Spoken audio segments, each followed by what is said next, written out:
ত্রিকোণমিতিক অনুপাতগুলোর মান নির্ণয় এর ট্রিক শেখাবো, কিভাবে সহজেই তোমরা ত্রিকোণমিতিক অনুপাতের মানগুলো নির্ণয় করতে পারবে। তো এই যে হাতের 5টা আঙ্গুল দেখতেছো, এই আঙ্গুলের মাধ্যমে কিন্তু আমরা ত্রিকোণমিতিক অনুপাতের মান নির্ণয় করতে পারি। তো দেখো, আমরা এই বৃদ্ধাঙ্গুলিকে 0 ডিগ্রি ধরবো, এই আঙ্গুলকে আমরা ধরবো 30 ডিগ্রি, এই আঙ্গুলকে আমরা 45 ডিগ্রি ধরবো, আর এই আঙ্গুলকে 60 ডিগ্রি ধরবো, আর এই আঙ্গুলকে 90 ডিগ্রি ধরবো। এখন দেখো, যখন আমরা সাইনের মান বের করব তখন কিন্তু আমরা এই দিকে বিবেচনা করব, এই দিকের আঙ্গুল সংখ্যা বিবেচনা করব, আর যখন কজের মান বের করব তখন আমরা এই দিকের আঙ্গুল সংখ্যা বের করব, এদিককার আঙ্গুল সংখ্যা বিবেচনা করব। এখন দেখো, সাইন 0 ডিগ্রির আমরা মান বের করব। 0 আমরা এই আঙ্গুলকে ধরছি, দেখো আমরা এই আঙ্গুলকে 0 ডিগ্রি ধরছি। তো 0 ডিগ্রি ধরলে আমার এই আঙ্গুলের এই দিকে দেখো তো কয়টা আঙ্গুল আছে, যেহেতু সাইন বলছি, সাইনের ক্ষেত্রে আমার এদিককার আঙ্গুল ধরতে হবে। তো এদিকে আমার আর কোনো আঙ্গুল নেই। তো মূল যে ব্যাপারটা, সাইন বা কজের মান বের করতে হলে মূল যে জিনিসটা সেটা হলো √2 লিখবো। কিন্তু √2 সবগুলোর ক্ষেত্রে আমরা √2 লিখবো, যেহেতু সাইন 0 ডিগ্রির মান বের করতেছি। দেখো 0 ডিগ্রি ধরছি, আমার বৃদ্ধা আঙ্গুলিকে 0 ডিগ্রি ধরছি। এখন দেখো, বৃদ্ধা আঙ্গুলি যেহেতু সাইনের ক্ষেত্রে বের করব, তখন আমরা এই দিককার আঙ্গুল, দেখো বৃদ্ধা আঙ্গুলের এই পাশে কোনো আঙ্গুল নেই, সুতরাং আমরা এখানে 0 দিব। √0 মানে 0। দেখো √0 মানে 0, 0কে যদি 2 দ্বারা ভাগ করি তাহলে আসে 0, তার মানে সাইন 0 ডিগ্রির মান 0। এখন যদি আমরা কজ 0 ডিগ্রির মান বের করি, এখন দেখো কজ 0 ডিগ্রির মান যদি আমরা বের করি তাহলে আমরা কজ 0 ডিগ্রির মান বের করব। তো আমরা 0 ডিগ্রিকে আমরা এই বৃদ্ধা আঙ্গুলিকে 0 ধরছি যে 0 ডিগ্রি। তো এখন সাইনের ক্ষেত্রে এদিক ধরছিলাম, কজের ক্ষেত্রে দেখো, কজের ক্ষেত্রে যদি আমরা বের করি তাহলে এদিককার আঙ্গুল সংখ্যা বিবেচনা করব। আমার এদিকে আঙ্গুল আছে, আর যেহেতু এটা 0 ডিগ্রি তাহলে এদিকে আঙ্গুল আছে 1 2 3 4, তার মানে আমরা এখানে 4 দিব। 4কে রুট করি তাহলে আসে 2 আর 2 কেটে গেলে থাকে হচ্ছে 1। দেখো, তার মানে কজ 0 ডিগ্রির মান হচ্ছে 1। এরপরে দেখো, আমরা সাইন 30 ডিগ্রির মান বের করব। 30 ডিগ্রি আমরা ধরছি এই আঙ্গুলকে, দেখো এই আঙ্গুলকে আমরা 30 ডিগ্রি ধরছি। এখন দেখো, সাইনের ক্ষেত্রে আমরা বলছি এই দিককার আঙ্গুল নিব, তাহলে এদিকে আছে আঙ্গুল আছে মাত্র একটা, তার মানে আমরা 1 লিখবো এখানে। যদি 1 লিখি তাহলে দেখো √1 সমান আমরা জানি 1, √1 সমান জানি 1, আর আছে 2, তার মানে সাইন 30 ডিগ্রির মান হচ্ছে হাফ। এখন দেখো, কজ 30 ডিগ্রির আমরা মান বের করব। 30 ডিগ্রি মানের ক্ষেত্রে আমরা এই আঙ্গুল ধরছি, তার মানে কজের ক্ষেত্রে আমরা বলছি ওই পাশের আঙ্গুল বিবেচনা করব, এই দিককার। তো এদিকে আমার আঙ্গুল আছে দেখো 1 2 3, তার মানে আমরা 3 লিখবো। তাহলে তার মানে কি, কজ 30 ডিগ্রির মান √3/2। দেখো কত অনায়াসে সুন্দরভাবে বের করা যায়। এবার আসো, আমরা সাইন 45 ডিগ্রির মান বের করব। 45 ডিগ্রি আমরা এই আঙ্গুলটারে ধরেছি, তো এই আঙ্গুলটারে 45 ডিগ্রি ধরেছি। তো সাইনের ক্ষেত্রে এই পাশে আঙ্গুল আছে কয়টা, আমরা সাইনের ক্ষেত্রে এইদিকে বিবেচনা করছিলাম, তার মানে এই পাশে আঙ্গুল আছে 1 2, তার মানে 2টা আঙ্গুল আছে। এখন দেখো যে ব্যাপারটা থাকে, এবার কজের ক্ষেত্রে দেখো, কজের ক্ষেত্রে এই পাশে আঙ্গুল আছে আমার 2টা, তার মানে আমরা এখানে 2 দিব।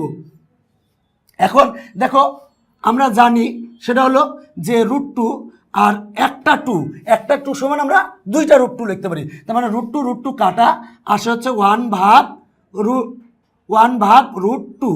এটার ক্ষেত্রেও দেখো, একটা 2 সমান 2টা √2 লিখতে পারি, তাহলে √2 কাটা আসে হচ্ছে 1/√2। দেখো, আমরা বের করেছিলাম হচ্ছে 45 ডিগ্রি। দেখো এই পাশের আঙ্গুলও সমান, এই পাশের আঙ্গুলও সমান, সুতরাং মানও এসেছে সাইন 45 ডিগ্রির মান 1/√2, কস 45 ডিগ্রির মান এসেছে 1/√2। এখন আসো, আমরা সাইন 60 ডিগ্রি, এটা 0 ডিগ্রি, এটা 30 ডিগ্রি, এটা 45 ডিগ্রি, এটা 60 ডিগ্রি। দেখো সাইনের ক্ষেত্রে আমরা এই পাশের আঙ্গুল বিবেচনা করব, তাহলে 60 ডিগ্রি এটা, এই পাশে আঙ্গুল আছে 1 2 3, তার মানে সাইনের ক্ষেত্রে এই পাশে 3টা আঙ্গুল আছে, তাহলে 3 হবে। তার মানে সাইন 60 ডিগ্রি মান √3/2। এবার কজ 60 ডিগ্রির মান বের করব। দেখো, সেটা হলো আমার, এটা হলো 60 ডিগ্রি, তাহলে কজের ক্ষেত্রে আমরা ওই পাশের আঙ্গুল বিবেচনা করব, ওই পাশে আঙ্গুল আছে একটা, তার মানে আমরা 1 দিব। √1 সমান আমরা জানি 1/2। দেখো কত সুন্দরভাবে আমরা সাইন আর কজের 60 ডিগ্রির মান পেয়েছি। এখন আসো, আমরা সাইন এবং কজের 90 ডিগ্রির মান বের করব। তো 90 ডিগ্রির মান বের করব। দেখো, এটা 0 ডিগ্রি, এটা 30 ডিগ্রি, এটা 45 ডিগ্রি, এটা 60 ডিগ্রি, এটা হচ্ছে 90 ডিগ্রি। 90 ডিগ্রির ক্ষেত্রে দেখো আমার 90 ডিগ্রির ক্ষেত্রে এই পাশে কোনো, আমরা যদি সাইনের বের করি তাহলে আমরা এই পাশের আঙ্গুল নেব, তাহলে এটা 90 ডিগ্রি, এটা বাদ, তাহলে এই পাশে আঙ্গুল আছে 1 2 3 4, তার মানে লিখবো 4। দেখো √4 মানে হচ্ছে 2, তাহলে 2 আর 2 কেটে গেলে হয় 1, তার মানে সাইন 90 ডিগ্রির মান হচ্ছে 1। এখন দেখো কজ 90 ডিগ্রির মান বের করবো। 90 ডিগ্রি বলতে এইটা বোঝায়, তো আমরা 90 ডিগ্রি বলতে এই কনিষ্ঠ আঙ্গুলই ধরেছি, তো তাহলে এই পাশে কিন্তু আর কোনো আঙ্গুল নাই, যেহেতু এই পাশে আঙ্গুল নাই তার মানে আঙ্গুলের সংখ্যা 0, তাহলে √0 মানে 0, আর 0কে 2 দ্বারা ভাগ করলে হয় 0। দেখো আমরা খুব সহজেই সাইন আর কজের মান বের করে ফেলেছি। দেখো সাইন আর কজের সাথে সেক আর কোসেকের কিছু একটা সম্পর্ক আছে, যেমন আমরা সাইন থিটা সমান জানি 1/কোসেক থিটা, তার মানে আমরা দেখো সূত্র জানি, সেটা হলো কোসেক থিটা সমান 1/সাইন থিটা। তার মানে আমরা এই সাইনের যে মানগুলো পেয়েছি সেটারে যদি আমরা উল্টাই দিই তাহলেই কিন্তু আমরা কোসেকের মান পাবো। তার মানে উল্টাই দিই বলতে এর নিচে 0 নিচে কিছু নাই, মানে 1 আছে, তাহলে 1 উপরে গেল আর 0 নিচে গেল, তাহলে আমরা জানি কিন্তু কোনো কিছু ভাগ 0 সমান হচ্ছে অসংজ্ঞায়িত। তার মানে ওইটা যদি উল্টাই দিই, এর নিচে 1 ছিল, 1 উপরে উঠবে, 0 নিচে আসবে, তাহলে 1/0 মানে অসংজ্ঞায়িত।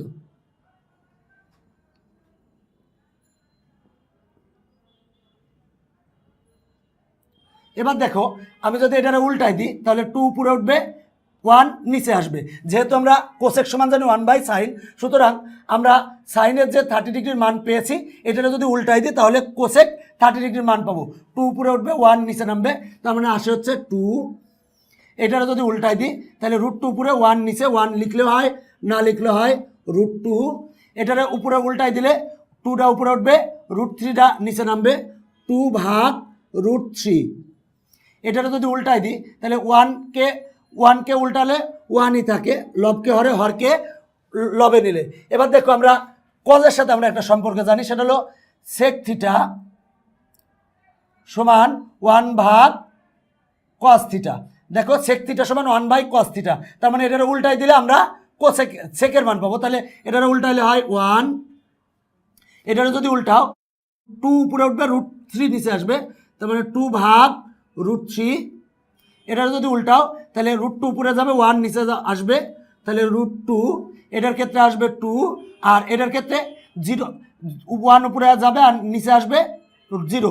কোনো কিছু ভাগ 0 সমান অসংজ্ঞায়িত।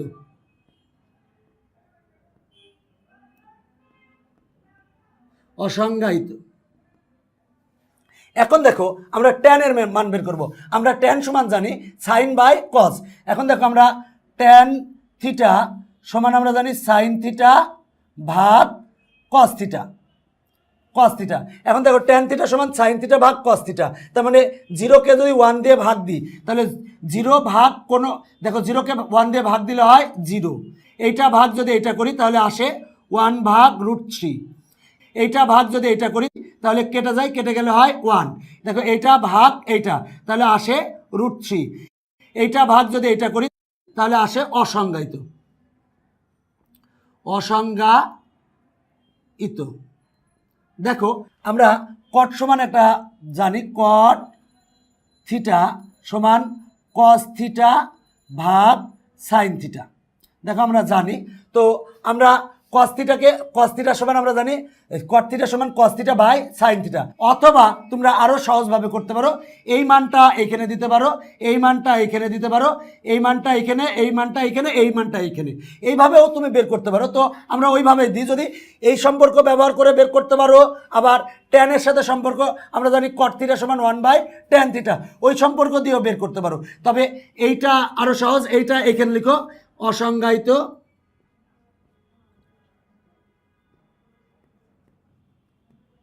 দেখো অসংজ্ঞায়িত লিখলাম। এখন এবার এইটা এখানে লিখো √3, এবার এইটা এখানে লিখো, এইটা এখানে লিখো 1/√3, আর এইটা 0 লিখো, তাহলেই দেখো হয়ে গেছে। তবে সবচেয়ে বড় কথা, তুমি হাতের আঙ্গুল দিয়েই তুমি বের করতে পারবে। তবে আমরা তো সাইন আর কজের ক্ষেত্রে বের করে দিয়েছি। তুমি যদি সেক বলে, সেক যদি 30 ডিগ্রি বলে, তাহলে তুমি সেক সমান কি জানি আমরা বলো তো 1/cos, তার মানে cos 30 ডিগ্রির মান বের করে তুমি 1/, করে দাও, সেক্ষেত্রেও তোমার হবে। তুমি যেভাবে মনে করো সেভাবেই তুমি ছকটা মনে রাখতে পারো, তবে হাতের আঙ্গুল দিয়ে ভালো হবে এটা বলবো।